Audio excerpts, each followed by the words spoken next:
Now Rahab, as I've got at the bottom there, Rahab, who at great risk to herself, hid the spies.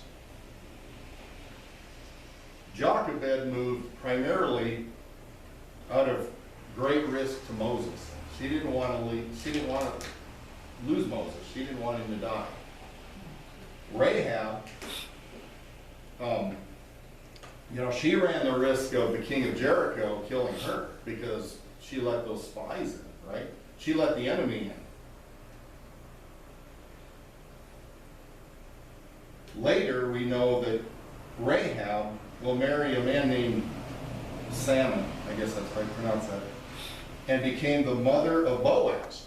Now, since being Mother's Day, I want you to think about this for a moment.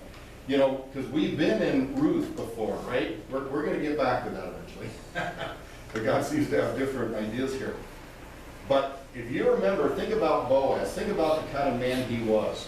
He was a godly, honorable man. His mother was Rahab. So this just tells you something about what the mother was like, right? She was an honorable woman. Now, I'm really thankful for Rahab. I mean, aren't you glad that God doesn't just say, okay, I'm only going to take the highest educated, the richest, the most skilled, the most, popular. Aren't you glad God doesn't do that? I mean, he'll use those too. He uses whoever's heart is open to him.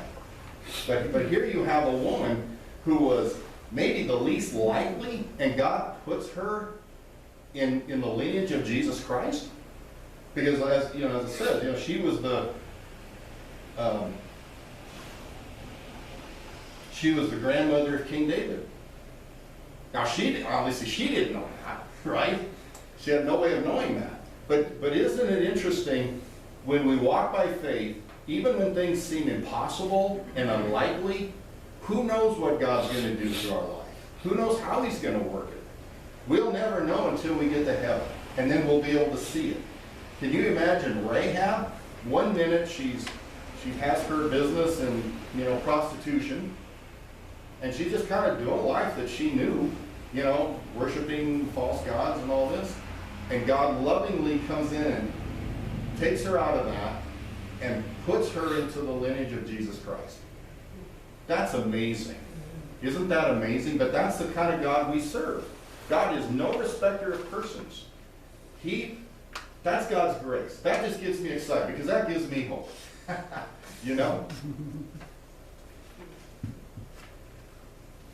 Now the one that I didn't add in here was Mary.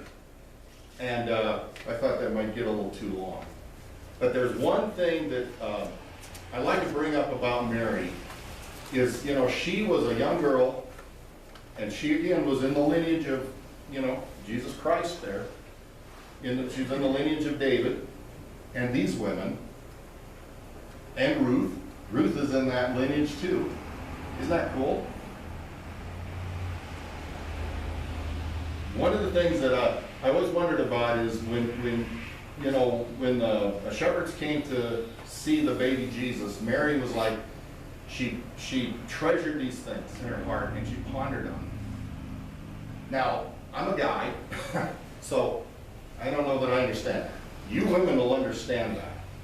I'm so thankful for mothers because you mothers have abilities that us guys don't have. And I'm really thankful for that. You women have big hearts. You're willing to sacrifice. And I'm really thankful. I'm really thankful for my mom. She was always loving us. She still prays for me, thank goodness. And my Teresa's a great mom, and I know Rachel, if that's God's will for her life, she's going to be a great mom too.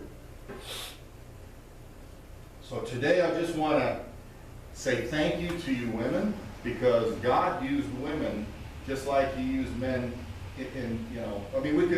we could talk about Tamar. Tamar is also in that Matthew list of women.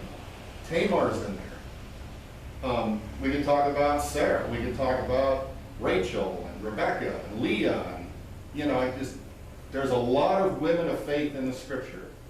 And many of them, most of them, were mothers. And I'm very thankful for that because, you know, you get good men from good mothers, all right? So I just want to thank God for this, for you ladies, and happy Mother's Day.